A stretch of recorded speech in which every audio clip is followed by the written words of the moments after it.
Buenos días, mi querido estudiante del cuarto grado. Te saludo con la paz de Dios, deseando que te encuentres bien, vos y tu familia. El día de hoy en comunicación vamos a ir trabajando con la parte de lectura comprensiva.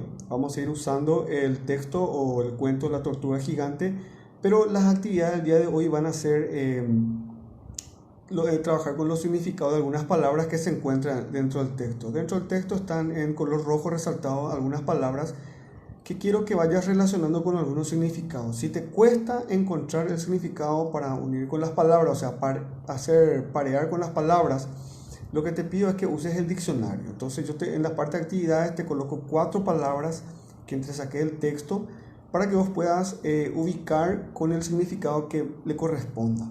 Luego te voy a pedir que subrayes algo que están presentes dentro del texto y se subraya lo que está presente en el cuento. Y ahí les van a aparecer ciertas actitudes o ciertas emociones que transmite la lectura que estábamos teniendo sobre la tortuga gigante. Y al final te voy a pedir que completes con tus palabras los espacios en blanco que están aquí, donde quiero que entresaques cuál es la introducción. Para recordar un poquitito, la introducción siempre cuenta con el lugar, el tiempo y quiénes son los personajes que aparecen dentro del cuento. A veces no está muy definido el tiempo, o sea, no dice el tiempo, pero está también como un elemento. Sí, el lugar.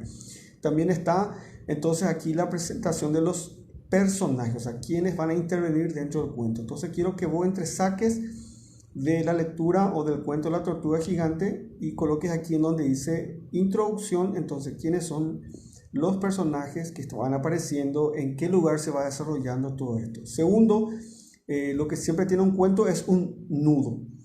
¿Qué es lo que aparece en un nudo? Para recordar un poquitito.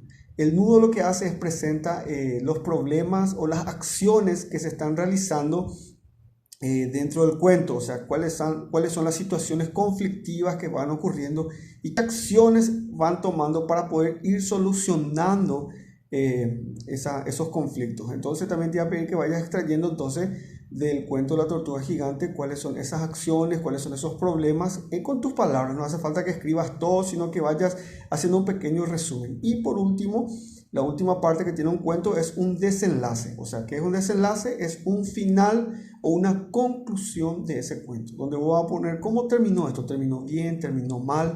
¿Cómo terminó? ¿Quiénes salieron beneficiados? Entonces, aquí estamos usando otra vez las partes que tiene un cuento, que es introducción, nudo y desenlace. Dentro de la introducción siempre se presenta lugar, tiempo, personajes. En el nudo se presenta el conflicto, qué es lo que pasa, qué acciones se van realizando. Y en el desenlace es la conclusión o el final, cómo se resuelve ese conflicto. Si se resuelve bien, no se resuelve o si se resuelve mal. Entonces te voy a pedir que vayas completando eso.